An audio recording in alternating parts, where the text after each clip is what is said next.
Hello, everyone, and welcome back to the channel. Today, we're diving into a topic that touches every single one of us, often in profound and deeply personal ways. We're talking about forgiveness. Not just the dictionary definition, but the kind of transformative, life-altering forgiveness that has the power to heal wounds, mend relationships, and set our hearts free.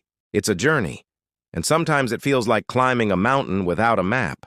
But thankfully, we do have a guide. Our anchor for today's discussion comes from the book of Colossians, chapter 3, verse 13. It says, "Bear with each other and forgive one another if any of you has a grievance against someone. Forgive as the Lord forgave you." Let's just let that sink in for a moment. It's not just a suggestion, it's a powerful instruction composed of two deeply connected parts. First, bear with each other and forgive one another, and second, the reason why, forgive as the Lord forgave you. This isn't about simply saying, "I forgive you," and moving on. It's about a fundamental shift in our hearts modeled on the ultimate act of grace. So, what does it mean to bear with each other? Think about it in your own life. We all have quirks, we all have off days, we all make mistakes. Bearing with someone is about patience. It's about extending grace in the small, everyday annoyances.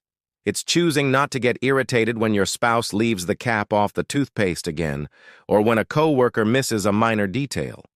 It's the foundation upon which the greater act of forgiveness is built. It's about creating an environment of tolerance and understanding, recognizing that we are all imperfect people navigating a complex world. This daily practice of patience prepares our hearts for the bigger challenges. But then, the verse moves from bearing with annoyances to forgiving grievances. A grievance is more than just an irritation. It's a real hurt, a complaint, a wrong that has been done to us.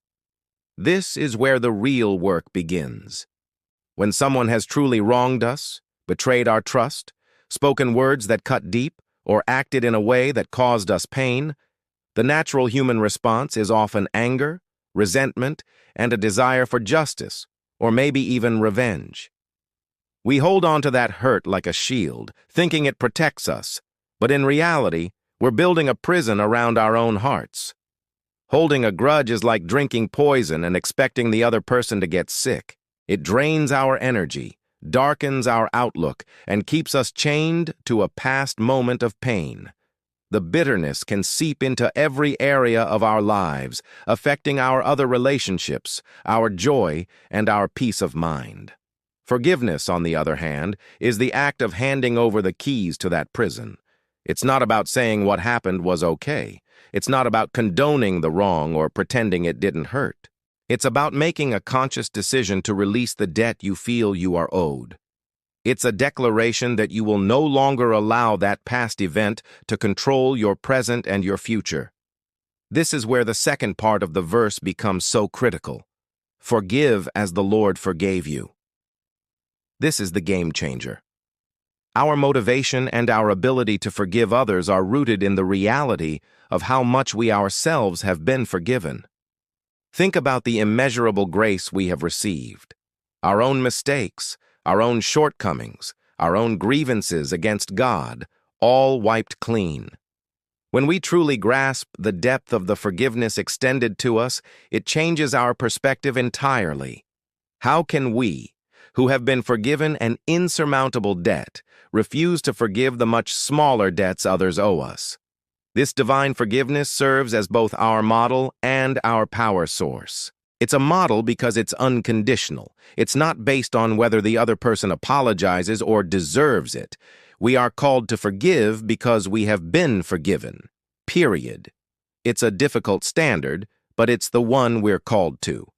And it's our power source, because when we feel we just don't have it in us to forgive, we can draw strength from this truth. We can pray for the ability to see the other person through a lens of grace, just as we have been seen. We can ask for help to let go of the anger and hurt, knowing that we are not doing it in our own strength. So, how do we practically walk this out? First, acknowledge the hurt. Don't suppress it or pretend it didn't happen. Acknowledge the pain, the anger, the injustice. Bring it out into the light. You can write it down, talk to a trusted friend, or bring it to God in prayer. Voicing the hurt is the first step toward healing it. Second, make a conscious decision to forgive. It is a choice, an act of your will, not necessarily a feeling. You might not feel like forgiving. In fact, you probably won't. But you can choose to say, I release this person from the debt they owe me. I will no longer hold this against them. This decision is the turning point. Feelings will often take a long time to catch up with that decision, and that's okay. Third, release the person from your judgment. This means you stop replaying the offense in your mind. You stop wishing them ill. You stop rehearsing what you would say to them if you had the chance. Instead, you actively choose to release them into God's hands, trusting that He is just and that He will handle the situation. This frees you from the burden of being their judge and jury. And finally, remember that forgiveness is often a process, not a one-time event. Especially for deep wounds, you may have to make the choice to forgive over and over again. When the memory surfaces and the old feelings of anger flare up, you gently remind yourself, no, I have forgiven them. I release them again. Each time you do this, the grip of the past on your heart weakens a little more. Living out Colossians 3:13 is a radical act of faith and love. It's bearing with the small things and forgiving the big things.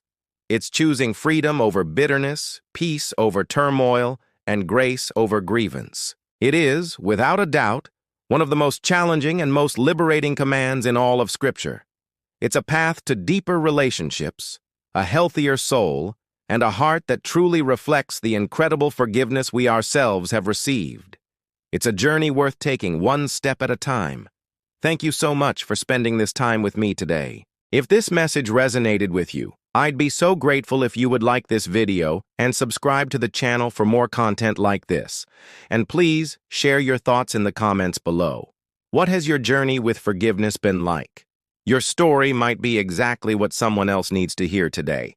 God bless, and I'll see you in the next video.